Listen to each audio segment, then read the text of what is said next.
right? And Neville's Yorkists are beginning to pull back. They made an attack and gained some ground. Retired a unit from the Lancastrians, but then didn't get a continuation. So now we're at the point where we can keep pressing, and when the enemy's retreating, you have the opportunity to recover more easily. Unlike some of the ancient and even gunpowder era tactical games, Napoleonic games that I've played, this one seems to allow withdrawal fairly easily, in the sense that you're not particularly penalized from pulling back. You're just giving ground. The other guy can keep attacking you. Your disorganized forces are definitely a penalty, but if you're in good order to begin with, you can withdraw without, like, showing your butt in the air and getting hit pretty hard. So in this case, yeah, Neville pulled back, and now he's under another big assault, but it looks like a not unreasonable pursuit. I don't like the games where disengagement is almost impossible. It makes sense in some things, like, phalanx is hitting or something. It makes a lot less sense to me in the medieval era, and honestly in the Napoleonic era as well. Forces should be able to withdraw without things getting too ugly. And Essex's attacks were not terribly effective again. Here a little bit of niceness, but for the most part we didn't gain much. And starting to bring Percy's, Northumberland's in, and then we're back over to the Yorkists. We did Yorkist counterattacks, including here and up here, and withdrawals, well, limited withdrawals also. Trying to make our way off map, basically, and we can only go off on one of the two roads. We're not terribly effective, and we did not get a continuation, so the only thing in our favor is there's some sort of lasting damage, maybe from crossing these trenches, etc., to Essex's force. But I think he's going to be able to take the flag out, maybe put some forces on that road so that there's no easy way away. If I do that, the question is which way Percy goes. My intention had been to swing Shrewsbury in one direction and Percy in the other, to make sure I get Neville from the rear as well as hitting Warwick. But now, if I'm swinging around to this side, it may make more sense to charge down Folly Lane, or more or less, outside the town, and use my cavalry through all those hedges, which doesn't sound good at all. I can always dismount, but that takes some effort. I think it takes your turn to dismount. I'd have to look it up if I do it. Lancastrians open up with another big swing of attacks going against Neville there.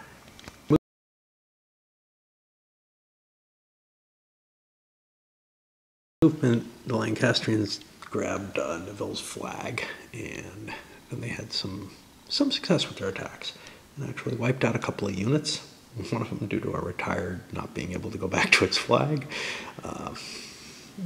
There were some continuing attacks. They were kind of successful. This one, actually, a disordered unit smashed these knights back on a momentum, they continued attack.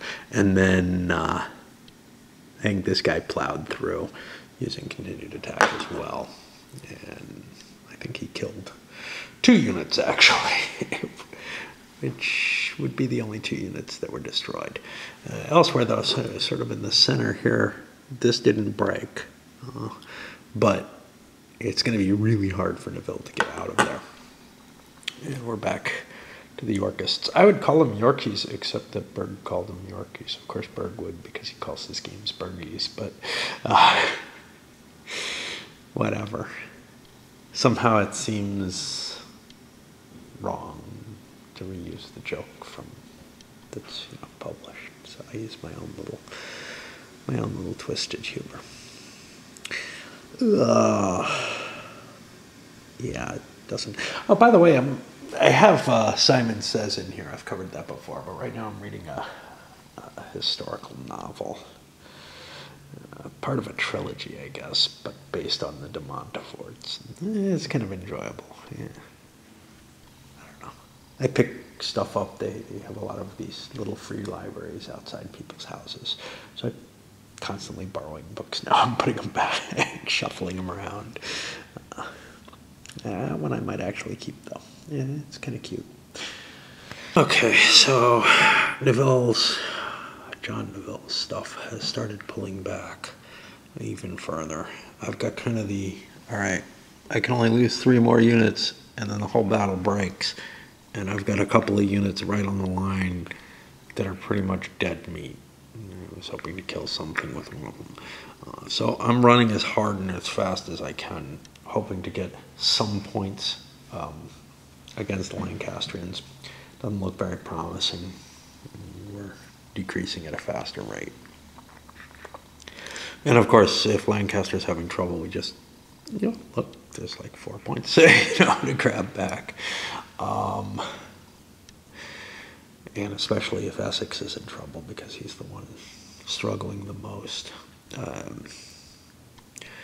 So I got a continuation over here with Warwick. And the neat thing is, I can do mounted charges. So let's look at what our restrictions are here. No charge reluctance, great. So after we move, we're allowed to take, I think, a 2-hex charge. As long as we're not going over any terrain, etc. That precludes a charge. So the question is which way I want to go, because I could come charging this way now. There's a possibility of a counter charge here. How does counter charge work? I seem to remember there was a die roll for that.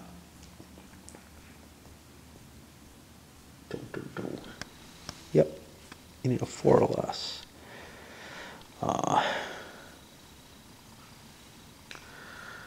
In order to successfully countercharge, which isn't terribly likely. So I might want to make charges against both. Basically, I could charge. This is about as far as I can reach at these 2 front units. So 1, 2, 3, 4, 5, 6, and then I'm 2 hexes away, so I can do a charge here. I'd get shot coming in though, and up here, 1, 2, 3, 4, 5, 6. I'm too far away to charge this cab. So I think I'm going to be swinging most of my focus up against Neville. Let's see how one of these works.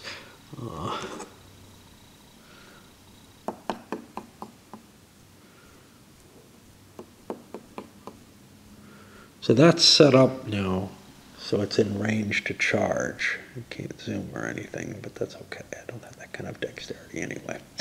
And, we're hoping to kind of bust our way and damage Neville's attacks with this kind of stuff. Or, Essex's attacks. Okay, so let's take a look at one of these charges. I'm slamming into this guy in the flank. I've got mounted men-at-arms against levy infantry. That doesn't sound too promising for the infantry to hold up. So, that's just a +1. It's no different from any other infantry. Defender shock dearm, it's +1 for the levy infantry. No strength advantage. Weapon cistern matrix, another up to +2. Terrain, no terrain there.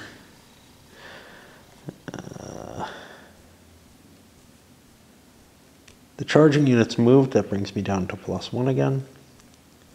However, I'm hitting him in a flank, that brings me up to +3. And the big deal here is I get to use the charge table, which can actually allow me to hit the unit a couple of times. I only get a 5 though, which just disorders these guys. That's pretty impressive, but it works.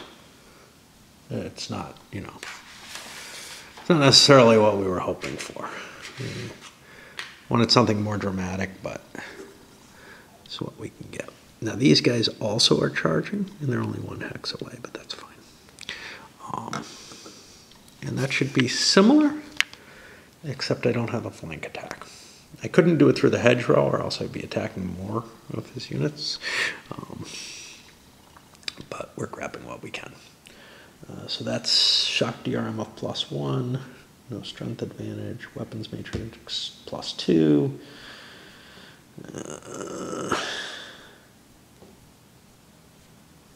Down to +1 for charging after moving.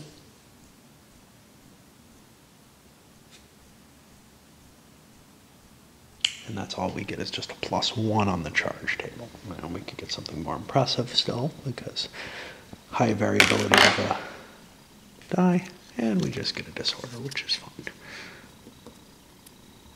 That's that activation, since I've got the die here. Let's try to move Neville. He's at -1 now, so he needs a 1 or 2. Well, 0, 1 or 2. I could jump in on him.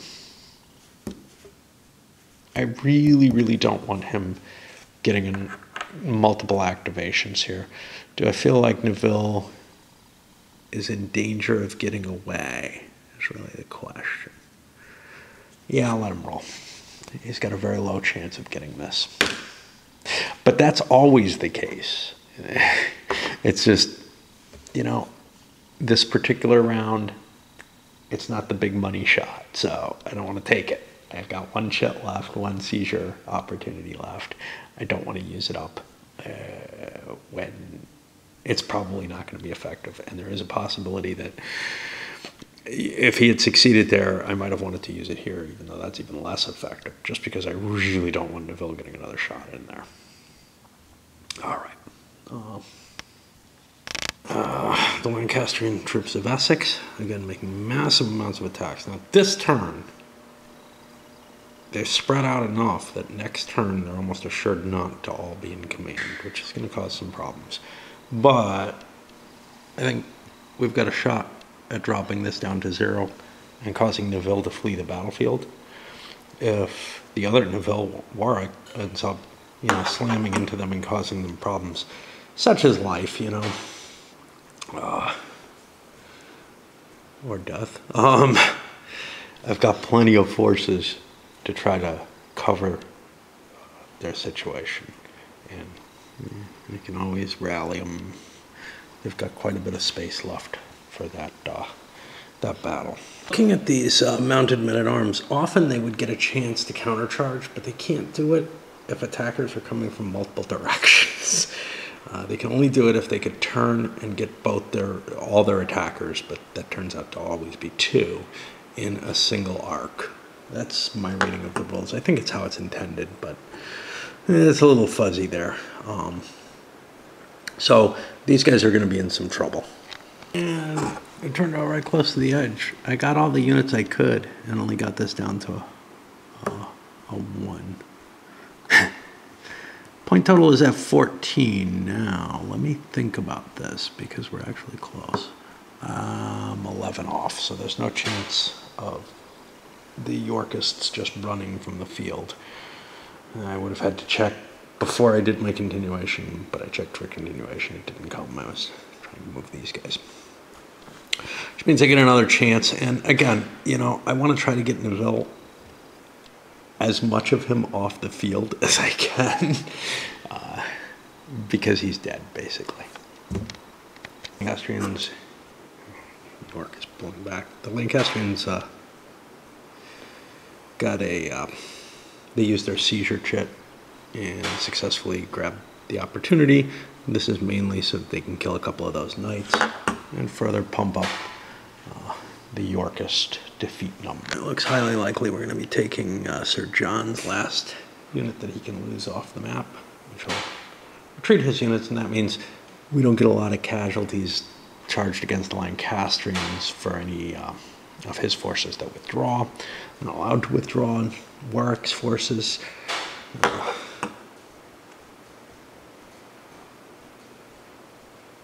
It's probably not enough here to boost the victory, These aren't all going to be losses.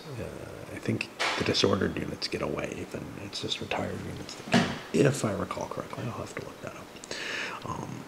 I got Essex in a location where now he can command everything, assuming these guys don't advance. If they advance, hey, that's good. You know, there's a good chance that they will, actually. 1, 2, 3, 4, 5, 6, 8. Yeah, I'm not going to be able to get it that close, am I? 2, 3, 4. Nope.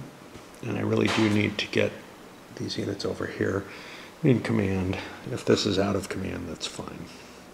If these guys turn their backs on Trollope's forces, Trollope can march up and do them some damage. I started this move and forgot I'm supposed to check for battle flight after that activation. So, let's see what our modifiers are. We have to roll a 4 or less to flee. Artillery and retired units that are surrounded get eliminated. And units that are surrounded, that's nothing. All of the units will be removed. Yeah, right. Where's our modifier? The modifier is the charisma? Yeah, and that's it. So, Sir John has no charisma, so we're looking at a 4. The base target number. All right, so he flees. And we'll just move him off map.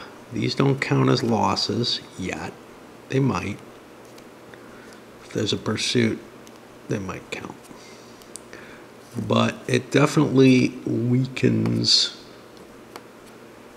I don't know how much it weakens the line, actually, because they were fleeing anyway, right? But it reduces the chance of a Yorkist victory. Now we have to check the whether or not there's a pursuit. And the adjustment there is also the leader's charisma, which is again 0. So here on a 4 or less, Essex pursues him. Okay, and he does not. Unless I want to. Now, if I want to, I can pull all those purple troops off the board, right?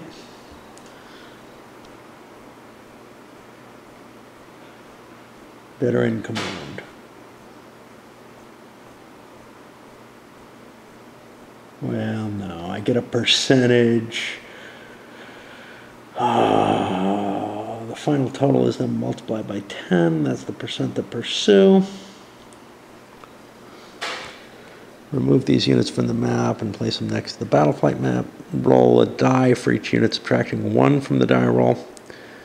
If it's disordered, and adding the leader's charisma if he's there. If I roll a 5 or more, I get to kill a unit. If it's a mounted unit, it gets to kill a leader if I want. And foot needs a 7 or more. I think I want to pursue. The number cannot be.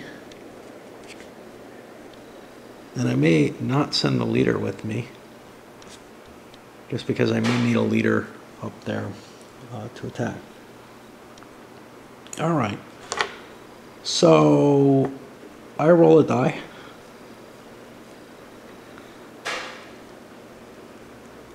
And I will get 30% of my units. Now I got to count these. They chase after, and then they cause damage. Well, let me pick my 30%.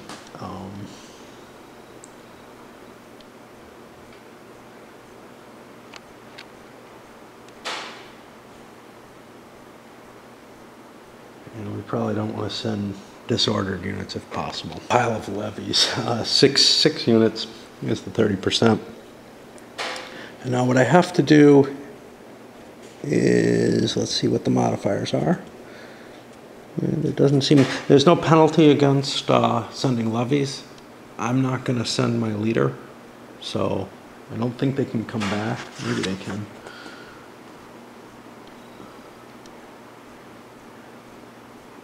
No, they still can. All right. So I've got 6 rolls looking for a 7 or more. That's 1, 2, 3 more hits. Who gets to choose the losses? It's the pursuer's choice. Yeah. It can only take foot units, but, well, these definitely go. And we'll get an infantry too. So that's worth 7 more points here. That's going to put it up to 25. 25 is the hit number, so I actually don't have to take this turn. Well, yeah, because even on a 0, it will trigger a full rout by the Yorkist troops. So that's kind of cool. Pursuit is sometimes worth engaging in, sometimes maybe not. See what they say about balance. I know they said it was a fairly balanced battle. Favors the Lancastrians, which is what we had. Now, you know, was it a close run thing? It didn't feel like it. It felt like Lancaster had a significant advantage through most of the game. Here, we had the opportunity to lose it right away. There's no question of that, and that's kind of, aw shucks, I probably would have replayed it because I did want to see, you know, what a more complicated, bigger battle looks like in the game. It's still a tiny map, but, you know, there's a fair amount of pieces going on. This wasn't just a toy scenario. I don't know how good a job I did of setting up the defenses there, but they were hard to get through, even if I didn't do them that well. The main thing being the netting. I had some netting and some caltrops that I felt like I didn't really need where they were. Blank caltrops for the most part, but some real ones too. And that they weren't necessary, that maybe there were better places to put them. Not so much with the netting. It's hard to find places for the netting because it's got to be a gap between 2 hex sides that have the hedgerow. You can see I got a force that never got used. There's just not enough map. You know, I had trouble getting these guys in activation even. There's not enough map and not enough activations. Once the fight starts in earnest somewhere, and this is the system, it quite often really focuses in that location. So, yeah, this was kind of fun. Next one's Totem. That should be cool too.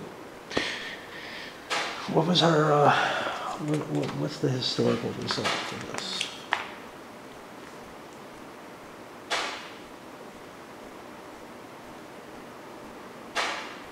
Yeah, it looks like, I don't know. I mean, it was definitely a Lancastrian victory, but I think this was a bigger upset than the historical in terms of how badly I did with the Yorkies. There I go. All right, let's send this one up.